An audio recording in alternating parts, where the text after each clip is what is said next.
2년 만에 찾아온 최악의 가뭄 때문에 엄청난 고통을 겪고 있습니다. 제가 어제 뉴스에 보니까요, 그 소양강 댐을 만들었을 때에 그 나무 하나가 그 물을 담으니까 그 나무를 덮어버렸는데 그 한 38년 만에 소양강 바닥이 드러나게 되니까 이 나무가 그대로 드러나게 되는, 그럴 정도로 심한 그 가뭄이 계속되고 있습니다. 농가 밭의 바닥들이 메말라서 갈라지고 모내기한 벼들이 말라서 죽는 것은 흔하게 보는 일입니다. 26일에 전국에 모처럼 단비가 내렸지만은 해갈하기에는 역부족이다, 그런 얘기를 합니다. 미국의 캘리포니아 같은 데도 지금 4년째 가뭄으로 엄청난 고통을 안고 있습니다. 캘리포니아 중부 센트럴 밸리에서 아몬드 농장을 하는 짐 야스퍼라고 하는 사람은 최근 아몬드 나무 5만 1,000그루를 베어냈다고 합니다. 지독한 가뭄 때문에 과거보다 2배 이상 물값이 들어서 농장을 유지하기 어려워졌기 때문이라고 하는 것이죠. 이 태풍이나 지진 같은 것은 굉장히 요란하게 오면서 우리가 다 인식할 정도로 큰 피해를 주지만은 이 가뭄은 소리 없이 찾아와서 엄청난 고통을 안겨주는 무서운 재난입니다. 토양이 마르고 식물들이 메말라 죽게 됩니다. 거기서 그치지 않고 식물이 말라 죽으니 사람이든 동물이든 먹은 식량이 부족해지죠. 또 질병들이 많이 발생하면서 사태가 점점 커집니다. 사실 지진 났다, 쓰나미 났다, 많이 죽었다, 이런 거는 우리가 금방 관심 있는 뉴스인데, 예를 들어서 지금 파키스탄의 최대 도시인 카라치 같은 경우에는 45도 이상의 그 더위가 계속돼 가지고 지난 26일까지 1,000여 명이 목숨을 잃었다고 하는 것입니다. 엄청나죠. 또 이것 때문에 산불이 납니다. 나무의 수분이 마르게 되면서 산불이 나면서 엄청나게 자연재해를 일으키는 것을 바라보게 됩니다. 지구촌 전체가 가뭄으로 고통을 받고 있습니다. 기상학자들은 지구온난화 영향으로 사막화 현상이 가속화되고 있다, 그렇게 심히 우려를 하고 있습니다. 예수님께서 마지막 시대의 그 징조 중에 하나로 처처에 이런 가뭄, 기근이 있을 것이다, 그런 얘기를 하셨습니다. 그런데 사랑하시는 여러분, 이런 것보다도 더 큰 문제는 우리의 영과 삶이 건조하고 사막화되고 황폐화되는 것이 더 문제라고 하는 것입니다. 때를 따라 위에서 내려주는 것 같은 그런 단비가 부족하기 때문에 일어나는 그런 현상입니다. 많은 사람들의 마음이 강팍해지고 있습니다. 마치 가시와 같은 그런 심령이 되어지고 푸석푸석 먼지 나는 그런 것처럼 황폐화되고 사막화되는 그러한 현상을 우리가 겪고 있다고 하는 것입니다. 이런 데에 내리는 단비 같은 것이 있는데 그것이 바로 저는 내리사랑이다, 그렇게 생각을 해봅니다. 이 세상을 아직도 세워나가고 윤택하게 하고 생명력 있게 하는 것은 부모가 자식을 사랑하는 그 사랑, 스승이 제자를 사랑하는 사랑, 위로부터 아래로 흘러가는 사랑의 단비가 지금도 쏟아지고 있고 흘러가고 있기 때문에 세상은 아직도 살만하지 않나, 그런 생각을 해봅니다. 저희 교회에서 신앙생활을 하다가 지금은 이제 한국에 가 있는 그런 가정이 있는데요. 두 남자아이가 있는데 큰아이가 약간 태어날 때부터 조금 어떤 지적인 그런 좀 장애를 가지고 있는 것 같아요. 그래서 언어를 배우는데도 너무 힘들고 공부 학업을 하기 너무 어려워서 그 어머니가 그것 때문에 밤낮으로 울면서 기도를 많이 했는데, 이제 한국에 가가지고서 이제 고등학교를 졸업할 때가 됐는데 너무 힘든 거예요. 과연 졸업할 수 있을까? 학교에서는 이런 상태로 되면 졸업을 시켜줄 수 없다. 이 아이는 좀 문제가 있는 아이이기 때문에 제발 좀 졸업만 시켜달라. 아버지가 외국인이기 때문에 이제 외국 대학에 이미 다 들어갈 수 있는 허가는 받아놨어요. 졸업만 하면 되는 거예요. 이 졸업장이 꼭 필요한 거예요. 그래가지고 그것 때문에 엄청나게 하나님 앞에 눈물을 뿌리며 기도했어요. 그 어머니는 그 자녀 때문에 하여튼 믿음이 성장할 정도로 하나님 의지하지 않으면 안 될 정도로 그렇게 고생을 하는 거예요. 그런데 이 아이가 졸업을 했어요. 여러분들은 별로 반갑지 않아 지금 얼굴이. 그렇지만 그분은 뭐 놀라운 거예요. 근데 그 아빠가 출장 가 있다가 그 아들을 향해서 장문의 편지를 써서 보냈다는 거예요. 그런데 제가 얼핏 들었는데 그 글 중에 하나가 참 제 마음에 깊은 감동을 주더라고요. 사랑하는 아들아, 나는 너 때문에 숨 쉬기 어려울 정도로 너무 행복하단다. 표현도 좀 멋있게 썼죠? 숨을 쉬기 어려울 정도로 너무너무 행복하단다. 야, 그러한 내리사랑이 지금도 세상에 곳곳에서 내리고 있기 때문에 그래도 이 세상은 윤택해지고 열매를 맺고 살아가고 있지 않나 그런 생각이 듭니다. 이번에 이제 자카르타 한인연합교회를 제가 갔는데 거기에 이제 중심 역할을 하는 장로님을 만나서 그분이 이제 식사 대접을 하게 됐습니다. 그 자카르타 한인연합교회는 인도네시아에 최초로 가신 고 서만수 목사님이 이제 개척을 해가지고 세워진 그런 한인 교회인데 그분이 한 4년 반 전에 돌아가셨습니다. 그런데 워낙 이제 전설적인 분이고 그래가지고 우리가 모두 다 관심이 있는데 이 장로님이 그 목사님 돌아가신 내용을 아주 상세하게 설명을 해줘가지고 제가 정말 잘 알게 됐어요. 그분이 중간에 뇌사 상태에 들어갔다가 싱가포르에서 기적처럼 다시 살아났던 얘기들, 또 나중에는 이제 암에 걸렸다가 한국에 들어가가지고 치료를 해야 되는데 교회에 바쁜 일이 있으니까 들어왔다 나간다고 그걸 또 들어와가지고 몸을 너무너무 피곤하게 많이 해가지고 결국은 거기서부터 문제가 생겼는데 한국에 들어갔는데 갑자기 그때 사스 때문에 한국에 초비상이 걸렸다는 거예요. 몸에 좀 열이 있다고 하니까 수술을 하고 치료를 해야 되는데 격리해야 된다고 해가지고 갑자기 격리를 당하면서 기회를 놓친 거예요. 그러니까 이분이 하여튼 그래도 좀 더 사실 수 있는데 다시 인도네시아에 돌아오면서 구급차에 실려가다가 결국은 병원 문 앞에서 운명하시게 되는 이제 그런 내용을 자세하게 얘기하는 거예요. 그 자세하게 얘기한다고 하는 것은 뭐냐면 이분이 그 목사님 곁을 계속 지키고 있었다는 것입니다. 이분은 인도네시아에서 크게 사업에 성공하신 분이에요. 큰 골프장도 하나 가지고 계시고 뭐 여러 가지 사업을 하시는 그런 분인데 얘기를 들으니까 사업이 얼마나 바쁜지 한국에 모시고 갔을 때도 병원에서 간호하다가 전화 오면은 바로 비행기표 끊어서 인도네시아 날아갔다가 왔다가 하면서도 운명의 순간까지 그 목사님 곁을 지켰다는 그런 얘기를 제가 들었을 때 굉장한 감동을 제가 받았어요. 역시 장로님은 다르구나. 섬기는 것이 다르고 사랑하는 것이 다르구나라는 생각을 했어요. 저도 저희 교회를 보게 되면 아무리 성도들이 교회를 사랑하고 주의 종을 잘 옆에서 보필한다고 해도요, 장로님들만은 못해요. 우리 장로님들이 교회를 사랑하고 주의 종을 사랑하면서 지켜주는 것은 그 어떤 사람도 당해낼 수가 없어요. 이렇게 어른들이 쏟아주는 그 사랑이 있기 때문에 하나님의 교회도 유지가 되는구나 그런 생각이 들어요. 저는 가만히 보면 우리 교회 교사들이 학생들을 사랑하는 것은 특별하다는 생각이 들어요. 제가 교사들을 만나서 얘기를 나눠보면은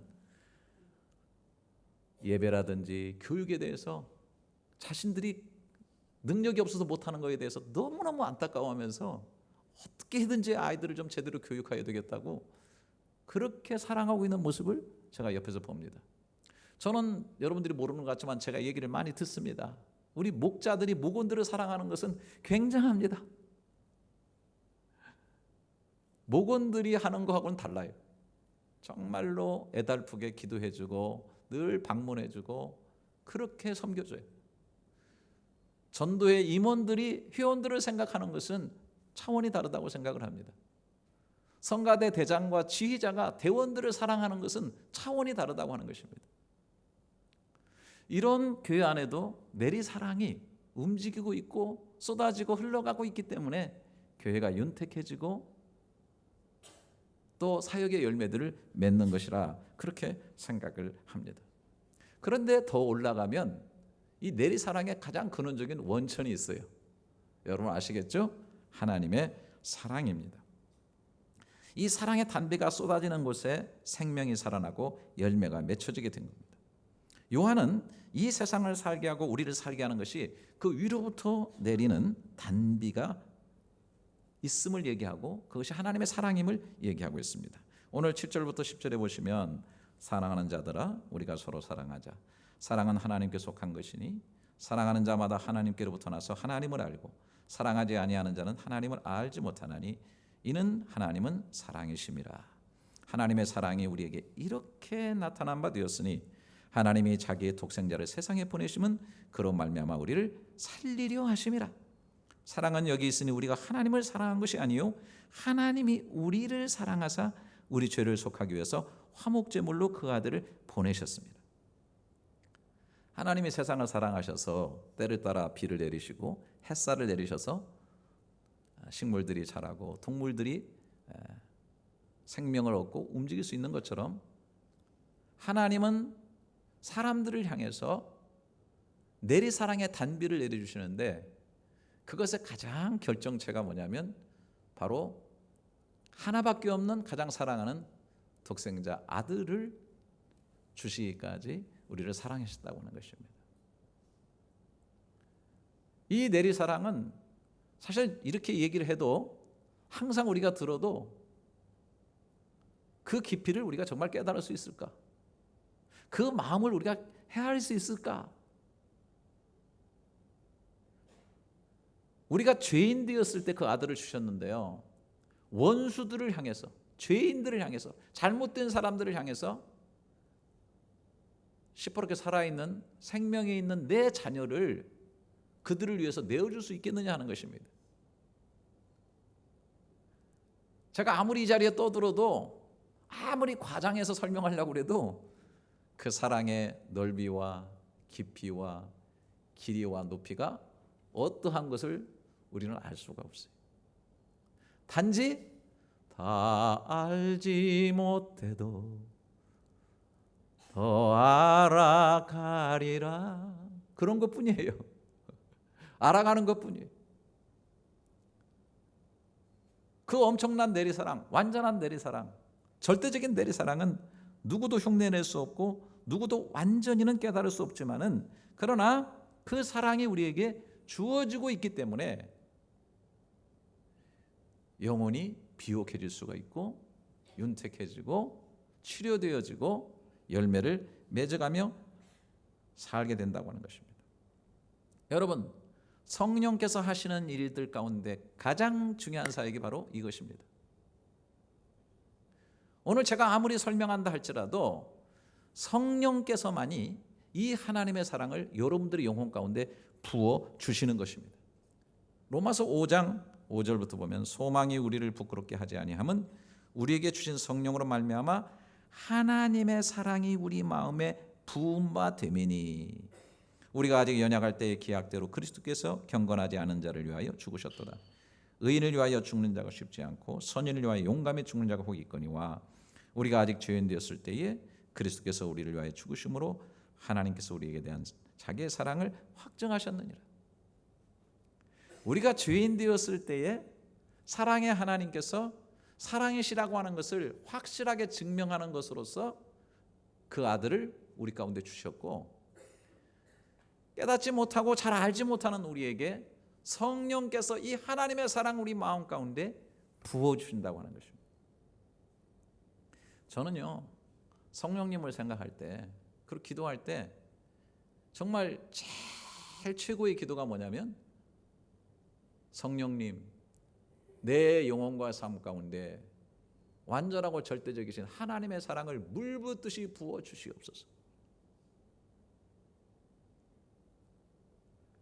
성령님이 전 정말 제일 좋은 것은 인격적이신 그 성령님과의 관계를 통해 가지고 내가 깨닫지도 못하고 알 수도 없는, 그리고 현재적인 그 하나님의 사랑을 내 영혼과 삶 가운데 흥건하게 날마다 부어 주신다고 하는 것입니다. 이 사랑의 특징은 살리는 거죠. 그래서 9절 10절에 보면 하나님의 사랑이 우리에게 이렇게 나타난 바 되었으니 하나님이 자기의 독생자를 세상에 보내심은 그로 말미암아 우리를 살리려 하심이라. 사랑은 여기 있으니 우리가 하나님을 사랑한 것이 아니요 하나님이 우리를 사랑하사 우리 죄를 속하기 위해서 화목제물로 그 아들을 보내셨습니다. 여러분, 사랑은 죄를 씻어줍니다. 여러분, 사랑한다 하고 용서가 결핍되어 있다면 그 사랑은 결코 온전하지 않습니다. 내가 어떤 사람을 사랑한다고 하는데 사랑은 하지만 용서는 할 수 없다. 부부가 또 그런 건 아니에요? 내가 이 남자를 사랑하긴 하지만 나한테 한 일은 결코 눈 감을 때까지 잊을 수 없다. 이거는 엄밀한 의미에서 완전한 사랑이 아니죠. 사랑은 허물을 덮어준다고 그랬잖아요. 죄를 씻어준다고 그랬잖아요. 그 다음에 여기 보게 되면 18절에 보니까 사랑 안에 두려움이 없고 온전한 사랑에 두려움을 내어 쫓나니 두려움에는 형벌이 있다. 두려워하는 자는 사랑 안에서 온전히 유지 못하였다. 그 죄로 인해서 가지는 인간의 존재론적인 불안, 허무, 두려움 이런 것들을 그 사랑이 씻어주는 거예요. 밀어내주는 거예요. 그러니까 죄를 그 사랑이 씻어주고 그 내리사랑이 우리 속에 있는 불안과 그 근심과 두려움의 이 모든 어두움들을 걷어내준다는 겁니다. 여러분 여기 오래 사신 분들 아시죠? 여기도 이제 건기가 심하게 오면은 오랫동안 비가 안 올 때가 있어요. 그럼 비가 안 오면 첫 번째 일어나는 현상이 뭐죠? 아주 공기가 탁해져요. 막 헤이즈가 막 밀려와요. 또 산불이 나죠. 그러니까 막 연무 현상이 벌어지게 되죠. 예. 또 뭐 저 인도네시아 같은 데서 연무가 한번 건너오기 시작하면, 저도 여기 있을 때 몇 차례 그런 일이 있었어요. 너무 심하니까 대사관에서 주재 상사원들 온 사람들, 아이들 가진 사람들 있으면 다 철수하라 그래가지고 철수한 적도 있어요. 이분들이 갈 때 저한테 뭐라고 인사하고 가겠어요? 얼마나 미안해요. 그래서 목사님 어떡하죠? 막 그러면서 가요. 저는 그랬죠. 가, 빨리 가. 난 괜찮아. 폼을 잡으면서 했지만 속으로 얼마나 걱정이 되는지 몰라요. 네.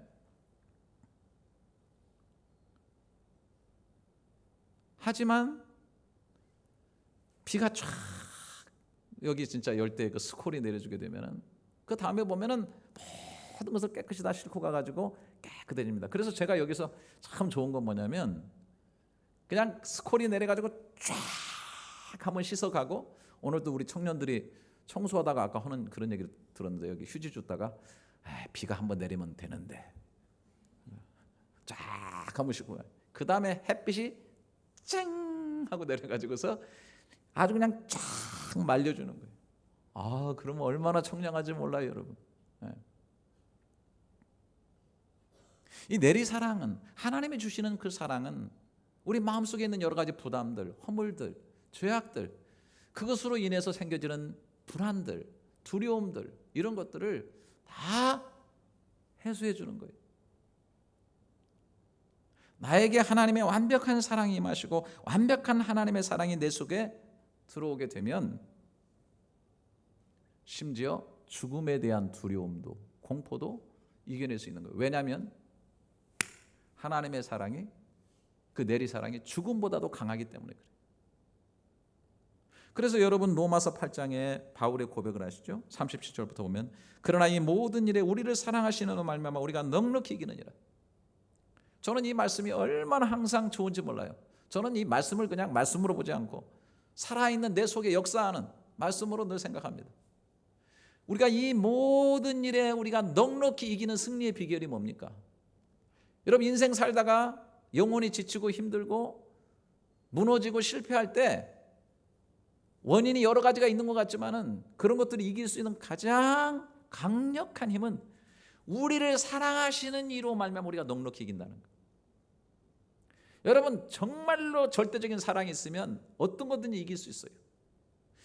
여기 사랑이 뭐라고 그랬어요? 내가 확신하노니 사망이나 생명이나 천사들이나 권세자들이나 현재일이나 장래일이나 능력이나 높음이나 기쁨이나 다른 어떤 피조물이라도 우리를 주 예수 그리스도 예수 안에 있는 하나님의 사랑에서 끊을 수 없으리라.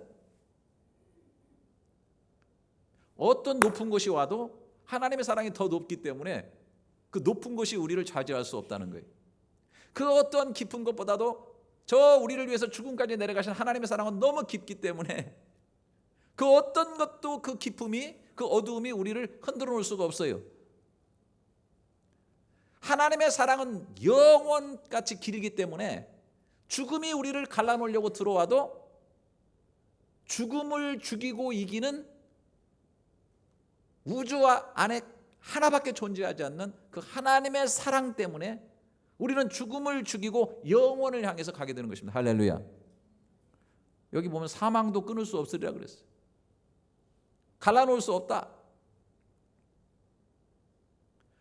이 사랑이 우리 속에서 깨달아지고 알게 되죠. 그 사랑의 깊이, 높이, 넓이, 길이를 날마다 묵상하면서 깨달아 아는 사람은 두려움을 극복하는 거예요. 사랑에는 두려움이 없다. 죄의 문제, 불안의 문제, 이 모든 것들을 우리가 넘어서게 되는 것입니다. 그래서 여러분, 이거는 실제적인 거니까 정말 예수 믿는 여러분들, 하나님의 사랑받는 여러분들 꼭 집에서 실천하세요. 아침에 일어나든지 어떤 시간들이 잡아가지고 하나님의 사랑을 깊게 묵상하는 그런 시간을 좀 많이 가지세요. 어느 정도 묵상하느냐? 내 영혼에 단비가 내릴 때까지. 여러분, 우리가 세상에서 얼마나 바쁘게 뛰어다니다가 상처받고, 지금 오늘 이렇게 귀한 예배 시간 와서도 딴 생각하는 사람들이 있죠. 젊은이들은 뭐 스마트폰에 뭐가 왔다 갔다 그러고, 참 정말 그런 사람들이 세상에서 제일 불쌍한 사람들이. 이 세상에 제일 불쌍한 사람이 뭐냐? 사랑을 못 받는 사람. 그런데 놀라운 것은 사랑을 못 받는 게 아니고 사랑을 회피하는 거예요. 자식이 정말 잘못되는 그 자식은 사랑을 못 받아서가 아닙니다. 그 사랑을 깨닫지 못하고 회피하기 때문에 그렇습니다. 여러분, 성경은 사랑의 편지입니다. 성경을 통해서 하나님이 어떻게 사랑하신지를 깊이 묵상하면서 마치 저녁에 스마트폰을 갖다가 충전기에 꽂아가지고 밤새 충전이 되는 것처럼, 그래야 그걸 쓸 수 있는 것처럼 세상에 지치고 상처받고 힘들고 고통스러워도요, 하나님과의 관계 속에서 깊이 묵상하면서 내 영혼의 사랑의 내리사랑의 단비가 풍성하게 적셔지는, 이것은 무슨 뭐 이론이 아니고 무슨 이념이 아니에요. 적어도 예수 믿는 사람이 이런 걸 놓치고 살면은 거의 대부분을 다 잃고 산다고 봐도 과언이 아니에요. 왜 예수 믿는지, 왜 신앙생활 하는지. 여러분, 예배담에다 오면은 하나님의 사랑의 단비가 여러분 영혼 속에 내려가지고 흠뻑 적셔가지고 가시기를 주님의 이름으로 축원합니다. 정말 이게 제일 수지 맞는 길이거든요. 저도 그래요. 저도 아침마다 영혼의 코드를 하나님께 꽂고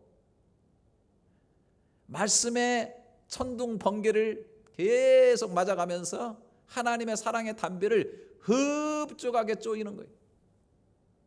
그럴 때 내 영혼이 윤택해지고 죽은 것들이 살아나기 시작하고 생명에 약동하고 열정이 살아오르고 삶의 치료가 변화가 이루어지게 되는 거예요. 이렇게 충만히 채운 상태 속에서 어떻게 합니까? 그거를 옆으로 흘려보내는 거죠. 흘려보내는 거죠.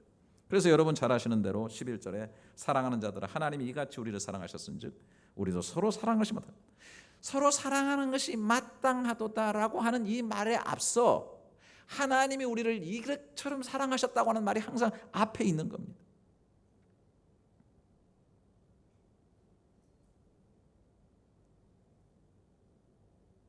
하나님이 우리를 사랑하신 것처럼 너희도 서로 사랑하라. 19절에도 보세요. 우리가 사랑하면 그가 먼저 우리를 사랑하셨습니다.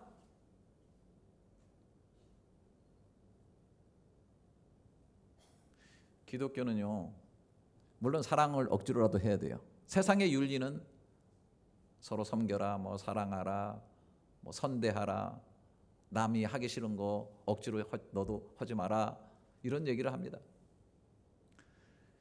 정말 잘 들으셔야 돼요.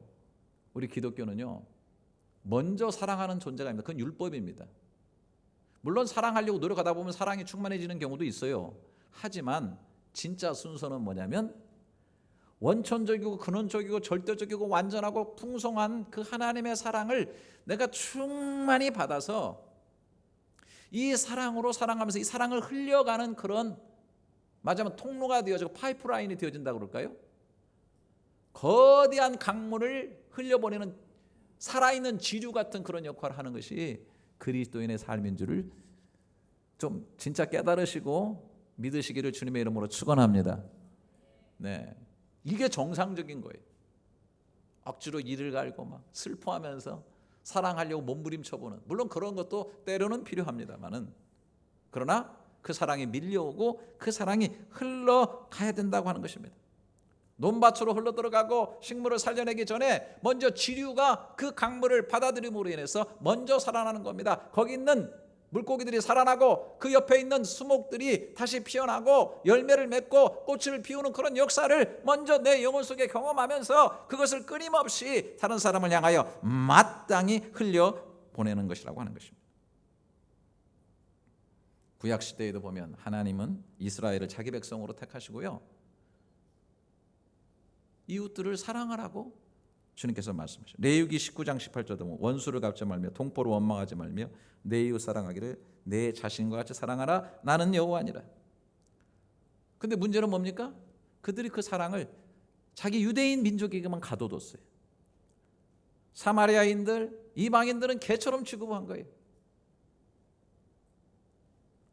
하나님이 그들을 선민으로 택하셔가지고 우루지택에 큰 은혜를 베풀어 주시고 애굽에서 건져 주시고 가나안의 젖과 꿀이는 땅들을 그들에게 주셨고 엄청난 많은 사랑의 축복들을 그들에게 쏟아 부어 주셨는데도 불구하고 그들은 그 사랑을 자기 민족에만 담고 이웃으로 흘려보내지 않았다고 하는 사실.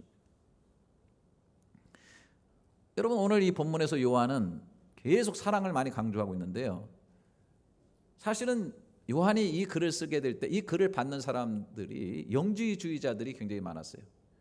당시에 예수님 승천하신 이후에 가장 첫 번째로 생긴 이단이 영지주의자들입니다. 나스틱시즘이라고 하는 건데, 이게 뭡니까? 영은 선하고 육은 악하다는 거예요. 이제 그러다 보니까 예수님도 영적으로 영의 몸을 입고 이 세상에 오신 것이지 어떻게 더러운 육의 몸을 입고 오는 거냐? 영은 선하고 육은 악하다는 거예요. 이분법적으로 보는 거예요. 그러다 보니까 요한이 강하게 얘기했죠. 예수님께서 하나님 아들이 육체로 오는 것을 부인하는 자마다 적그리스도다 그랬어요. 왜 그런 얘기를 했어요? 이들은 영은 선한 것인데 육을 입었다 하면 벌써 예수님이 부정한 사람이 되는 거예요. 그 십자가에 죽은 것도 영의 몸으로 매달린 거지 육의 몸으로 고통을 진짜 받은 게 아니라는 거예요.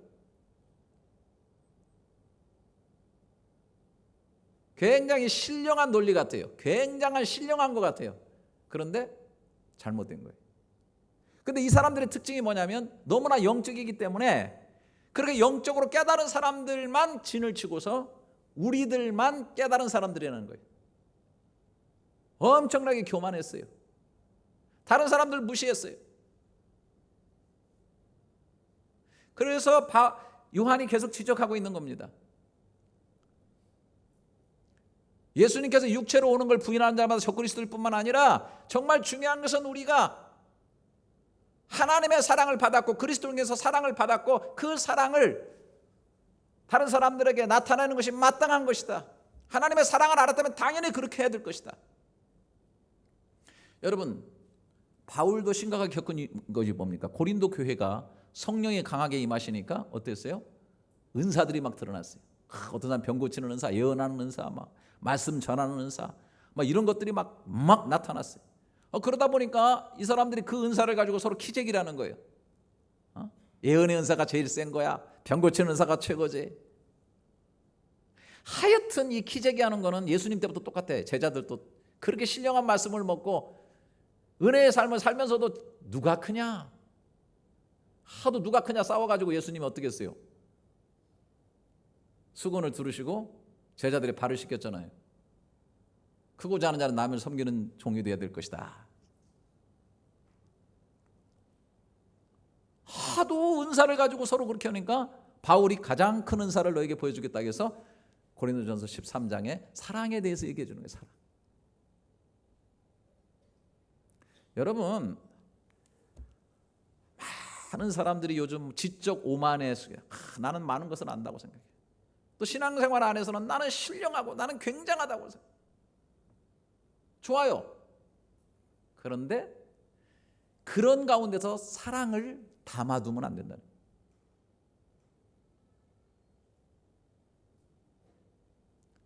아무리 내가 지적 수준이 높고 아무리 영적으로 내가 신령하다 할지라도 사랑을 울타리 쳐놓고 사랑을 가둬두는 것은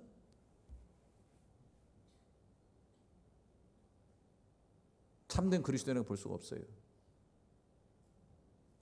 우리 당회원들이 서로 사랑하는 건 좋은데 사랑을 당회 안에만 가둬두는 거 안 됩니다. 교사들이 교사들끼리 사랑하는 건 좋은데 사랑을 교사들한테만 담아두면 안 됩니다. 우리 일전도회 우리 이전도회 우리 목장 여러분, 이게요 살아있는 세포가 돼야 되는데 그렇게 되면요 암세포가 돼버려요. 사랑이 안 흘러가. 피가 안 통해. 지금 이 시대에 가장 중요한 문제가 뭔 줄 아십니까? 우리나라도 보게 되면 만나보면 사람들 다 좋아요. 그런데 집단 이기주의에 딱 갇히게 되면은 무서운 사람들로 변합니다. 정치 집단, 인연 집단, 이익 집단, 그렇게 사람들이 무서울 수가 없어요. 교회도 살아있는 셀, 살아있는 세포, 소그룹일 수도 있고 이것이 변하면 성경에 뭐라고 해요? 당짓는 무리가 될 수 있다 그랬어요. 이 차이는 백지장 같은 차이입니다. 사랑이 안 통하면, 사랑을 가둬두면 우리 성가대만 다른 부서야 죽든지 말든지 그럼 그거 암입니다.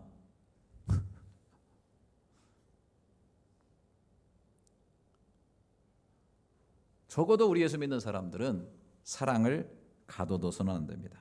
사랑이 옆으로 계속 흐르게 해줘야 되는 줄을 믿습니다. 여러분, 예수님께서 요한복음 13장 1절에 보게 되면은 유월절 전에 예수께서 자기가 세상을 떠나 아버지께로 돌아가실 때가 이런 줄 아시고, 자, 예수님이 세상을 이제 떠나야 될 줄 아셨어요. 네? 마지막 때가 된 줄 알았다고요. 여러분, 사람이 마지막이 되면 뭘 챙겨야 됩니까? 내가 인생의 마지막이 될 때 챙기는 거, 그게 굉장히 중요한 거거든요. 주님이 뭐라고 그랬어요? 세상을 떠나 아버지로 돌아가실 때가 이런 줄 아시고 세상에 있는 자기 사람들을 사랑하실 때 끝까지 사랑하시니라. 이거 정말 중요한 겁니다. 결국 사랑밖에 남는 게 없거든요.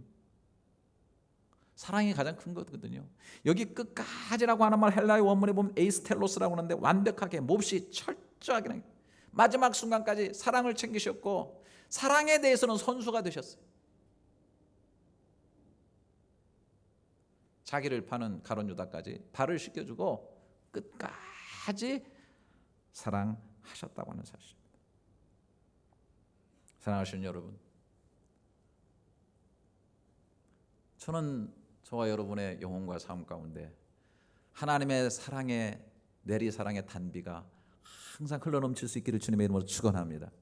다른 건 몰라도 우리 모일 때마다, 기도할 때마다, 찬양할 때마다 우리의 가슴과 영혼 속에는 내리사랑의 그 단비가 촉촉히 적셔져가지고 이것이 우리 가운데 풍성해서 옆으로 항상 흘러가는 삶입니다. 제가 자카르타에서 또 어느 식당에 들어가 식사를 하는데 그 주인 권사님을 목사님이 소개하는데 그 식당이 브랜치만 11개라고 그러더라고요. 그렇게 처음에 할 때 어려웠답니다. 남편이 술 중독이 돼가지고 아주 그냥 피폐할 대로 피폐한 삶을 사는데 이 권사님이 끝까지 사랑하는 거예요.